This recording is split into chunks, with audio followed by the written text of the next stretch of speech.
Welcome to the Conscious Conception Show with me, Sue Ritchie. This show will take you from confusion to clarity, confidence and emotional healing to a joyful pregnancy. This is the place where we uncover the real truth about fertility and why preparing for conception, mind, body and soul, is more important than ever. With honest, empowering conversations, we'll explore the hidden factors impacting fertility and how a holistic approach can help you take back control of your journey. Whether you're trying naturally, navigating IVF, or just starting out, know this: you're not alone, you're not broken, and you're already on your way. So let's walk this path together.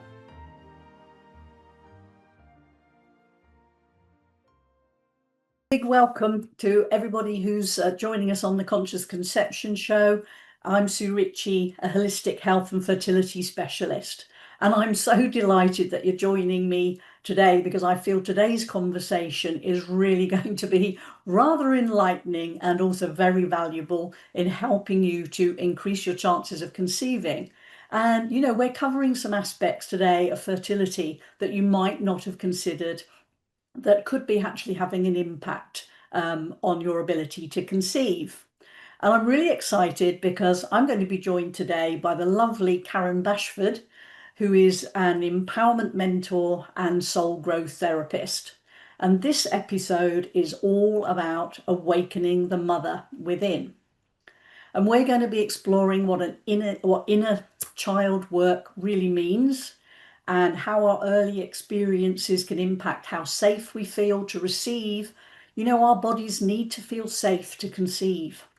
And why offering compassion to, you know, our younger self can really shift, you know, our fertility journey. And also we're looking at why taking time to, you know, really get quiet and, you know, listen to your intuition.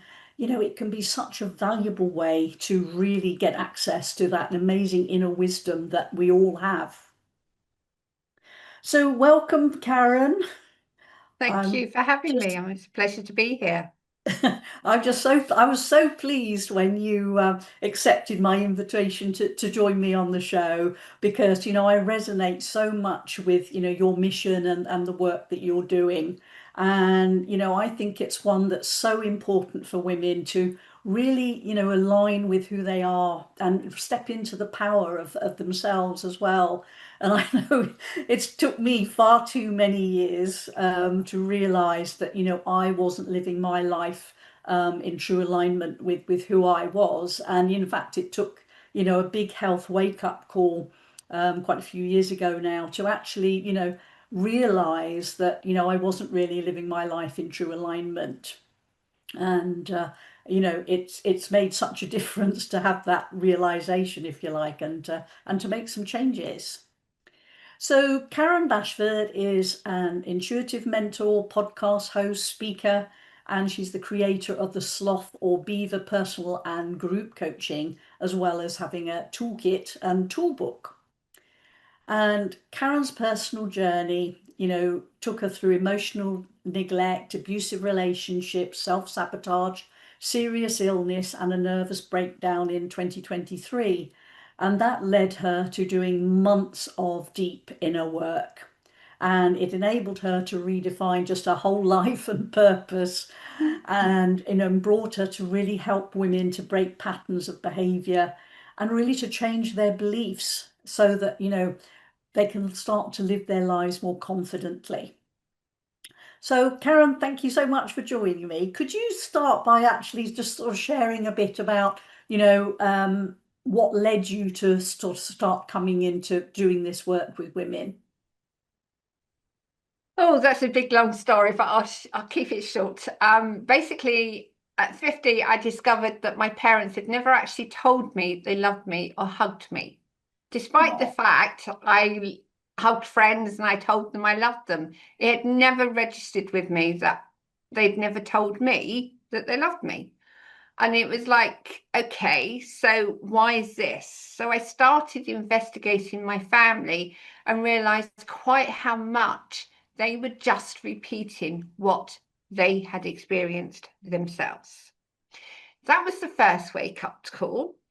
The second one was when I realized that my own family was cause of me self-sabotaging my life because I just didn't believe I was good enough. It didn't matter what I did, I just was not good enough. I was always the one in the wrong, despite being the one that was constantly looking after my mother emotionally and on a weekly basis going to see her. I was always in the wrong. So that was another wake up call, and that finally led to my nervous breakdown, which in 2023 was a case of just stopping, spending 3 months just crying, Oh. and then another 3 months sitting there just saying, well, why did I keep doing this? What was the cause of this? Where did this come from? And I just allowed myself to totally surrender and just let myself explore who I really was. And that led to what I do now, working with women who have similar experiences to me, and also with creating Sloth or Beaver coaching toolkit to enable those that can't necessarily afford coaching or any kind of counselling or such like to ask themselves the same questions I had to ask as I was going through my nervous breakdown, which resulted in me being a totally different person to what I was before. Oh, wow, that's an amazing journey that you've been on, and and I I salute you for your courage to really go that deep with yourself, because I think, sometimes we do have to actually do that Mm. process. So many women, if you like, when we're talking about fertility, people tend to focus very much on the physical side of things. So, from your perspective, what does it mean to, we've called this episode Awakening the Mother Within. So, what does it mean to you to awaken the mother within? And why do you think this is so important, work that should be done, before conception? Well, for me, waking the mother within is literally learning to love yourself. That was the one thing that I'd realized I'd never done my whole life was actually say, Karen, I love you. And it's phenomenal when you realize you matter far more than anyone else. And that is why I'm adamant when you are doing any kind of healing, you have to get to know yourself and learn to love yourself. Love is something that we seek from our family. Quite often, as I discovered, you don't necessarily get it either at all or in the way that makes you feel loved. So, learning to know yourself and love yourself is something that your body will recognize as being free of all the energies. And we are energetic beings, so we hold energy from our life experiences. In learning to love yourself, you become free of that stuck energy. And when your body is free of that energy, it's phenomenal what it's capable of doing. And that's why I would advocate anyone looking to conceive to actually explore who they really are and release all those painful memories that you hold on to. Even if you're not aware of them, you can always ask your body to tell you because your body will tell you. I agree. I think the whole thing around self-love, and I think particularly for women, but it applies to everybody.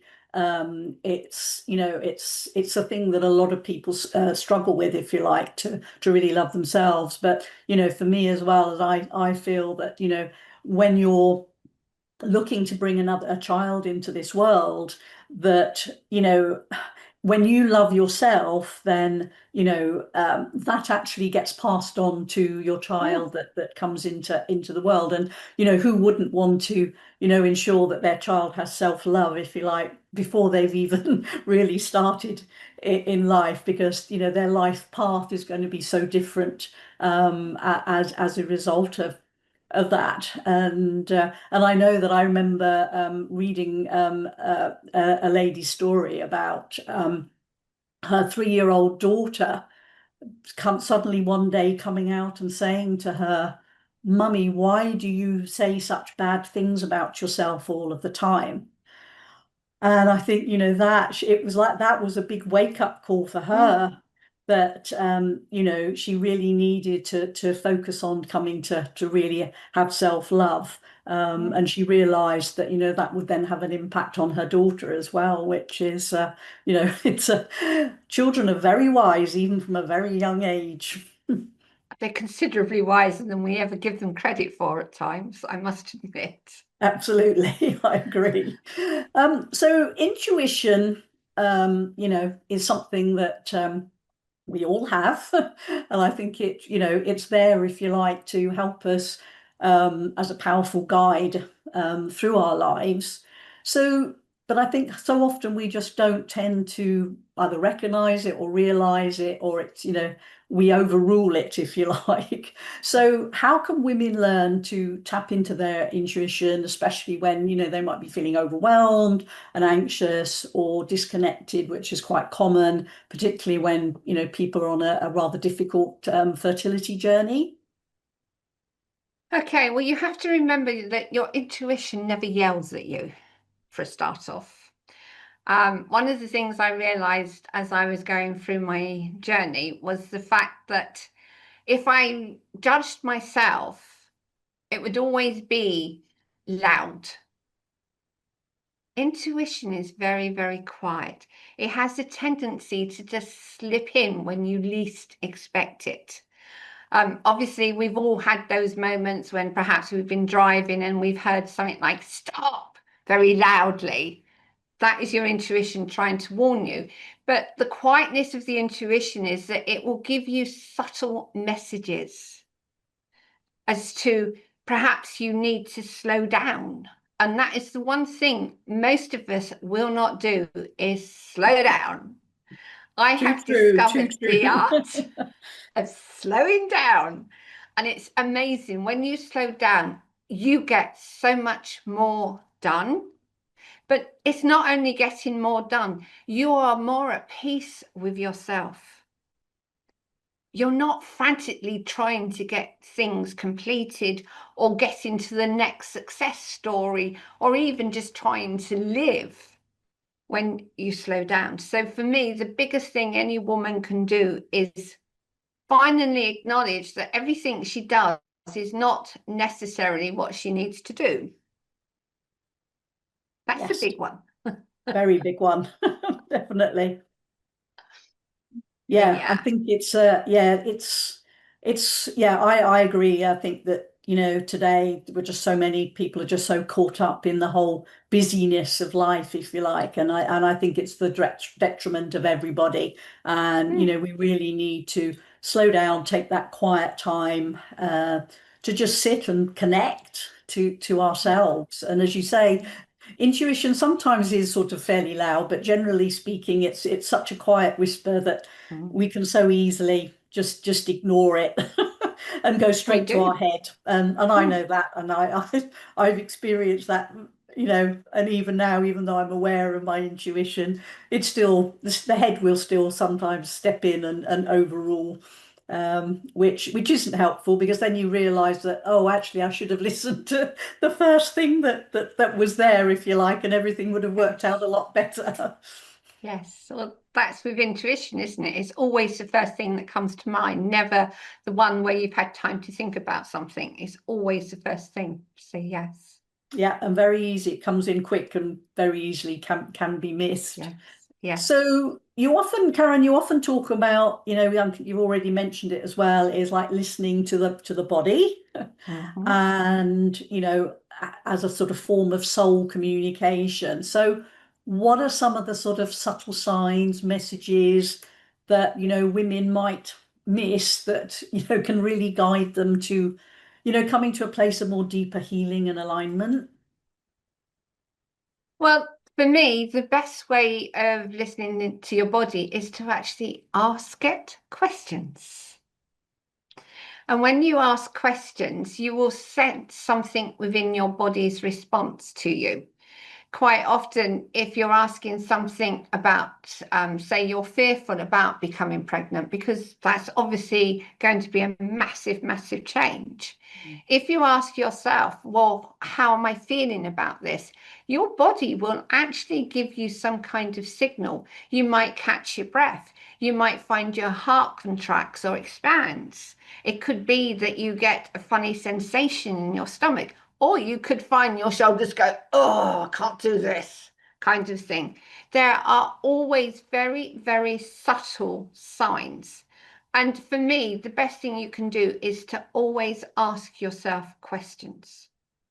A, because your intuition will potentially answer it for you if you keep your mind quiet. So I would recommend asking the questions just before you go to bed, but don't expect to receive an answer or give yourself an answer. Just ask the questions and see what happens. You could get the answer in the morning. You could wake up in the middle of the night and think, oh, why am I thinking about this? It could be the answer you're looking for.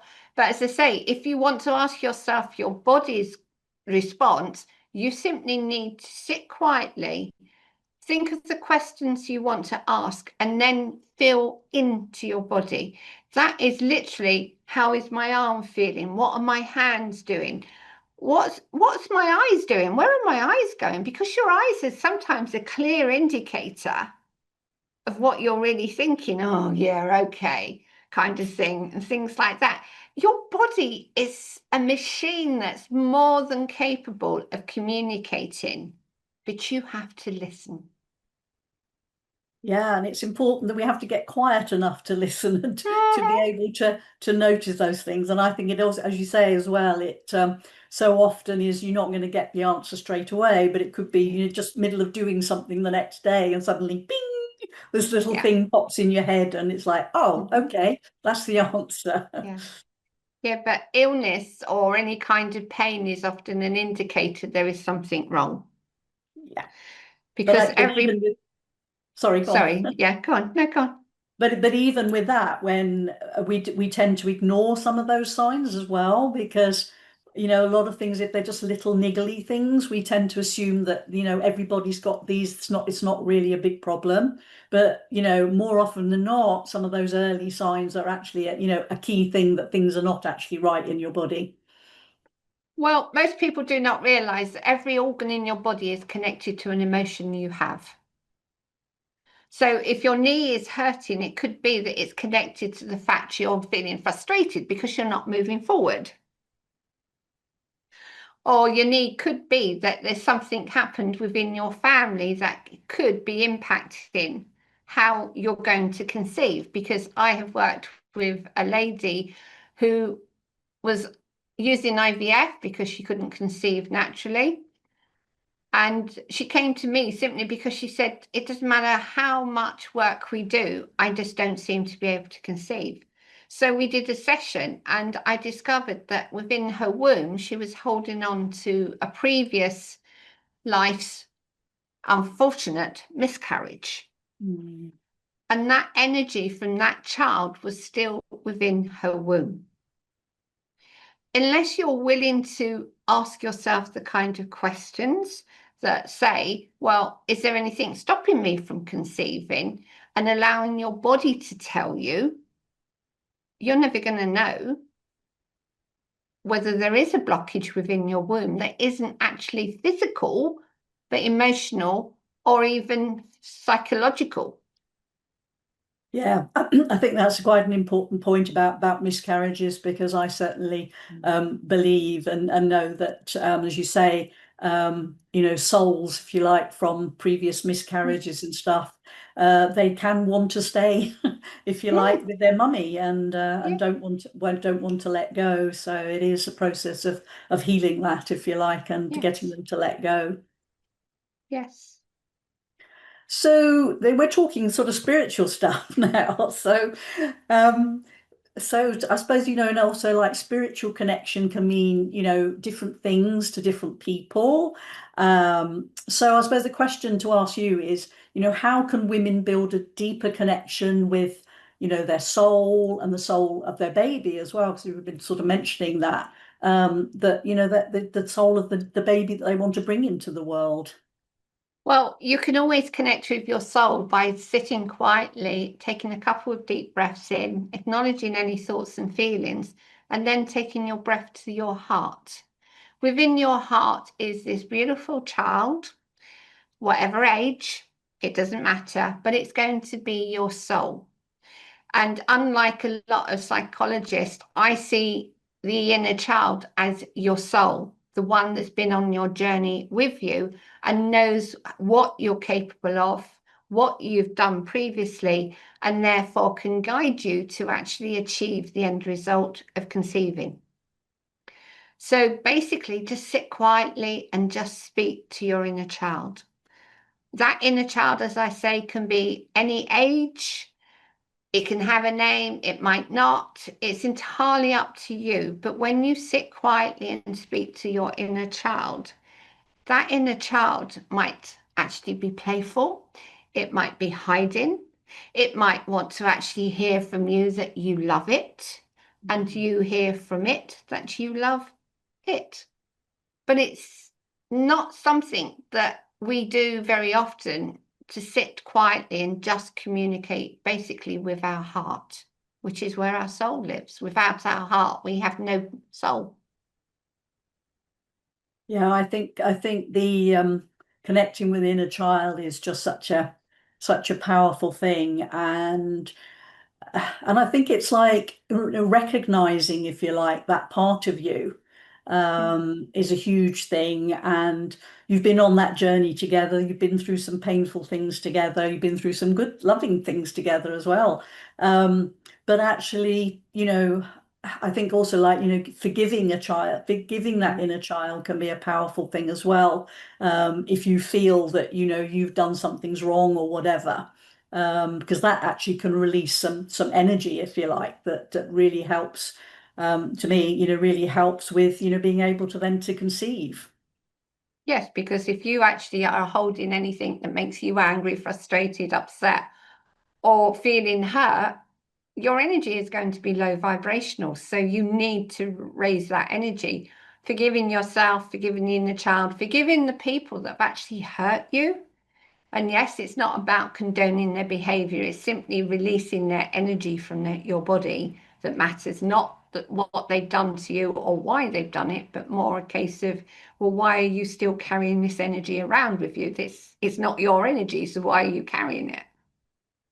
Yeah, I think that the whole thing is is that we are about energy and that releasing, and I think that the whole process of forgiveness is a hugely freeing, if you like, thing to go through. And I think even if you can't forgive fully, even if you sort of go through a process of some partial forgiving, Mm. that's going to free up energy as well, and bringing the energy in your body into more alignment. Mm, absolutely. And the child will not appear unless your body is ready to receive. And that's won't happen if you're holding on to a lot of anger, if you're feeling really hurt, because why would a child want to arrive into an environment where there's anger and hurt still? It wants to know it's going to be loved. And it can't do that if you're not loving yourself because you're still angry about something that happened to you. Anger serves to an extent, but it will harm you if you hold on to it for too long. Absolutely. So, we're coming actually to the end, unfortunately, very quickly how the time goes. But you know, we're sort of coming to the end. So, for someone who feels stuck and disconnected right now, whether sort of emotionally, spiritually, or even physically, what is one gentle first step that they should take today? Breathe and connect with your little child. Lovely. I love that. So, Karen, please can you share how those that are listening to the show today can connect with you? And I believe you have a free gift that you have to offer as well. So perhaps Yes. you could share how our listeners can get that as well. Okay, well, you can contact me at karenbashford.com. There is a form that you can fill in if you want to have a conversation with me. There's also, if you go to the resources page, which is linked at the bottom of the site, there is a access to the inner child meditation, which takes you to meet your inner child and to have that conversation with your inner child. So Wow, they're more than welcome to, download that. that's lovely. That's a really lovely gift, and I think people will benefit hugely from that. So really just remains for me to say thank you so much for joining me, Karen, today. It's been a huge pleasure, and and I know that been exploring this sort of totally different aspect of fertility that perhaps people haven't considered, but I know, as I'm sure you do, that it's going to certainly help um, many people who are, many women and couples who are on this fertility journey. I wish we had more time to go deeper. So, for all those listening, thank you so much for joining me today and for joining me with Karen as well. If the episode has resonated with you, please share it with someone else who you feel might need to hear it. And if you're ready to take a conscious, holistic approach to your fertility journey, I'd love to, be part of that journey with you. So we're not just talking about conception, really. We're talking about creating healthy, happy couples who are supported, informed, and empowered to become healthy, happy parents. Because to me, when you nurture yourselves, in a mind, body, and spirit way, you create the best environment for your baby to thrive in. And I truly believe that when you create that environment, it's the best gift that you can give to your future child. So thank you very much for joining me, and do listen to the next episode that will be coming up next month. And stay courageous, stay hopeful, and please take really good care of yourself, because you are truly worth it.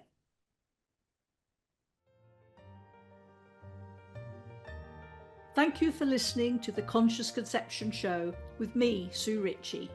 To stay informed and inspired, be sure to tune in every third Tuesday of the month at 7:30 a.m. Pacific on Transformation Talk Radio. Subscribe so you never miss an episode, and sign up for my newsletter for helpful tips on boosting fertility and preparing for positive, empowered parenthood. If you're ready for more support, connect with me on social media on Instagram and LinkedIn and at Optimum Fertility, or visit my website at sue-ritchie.com.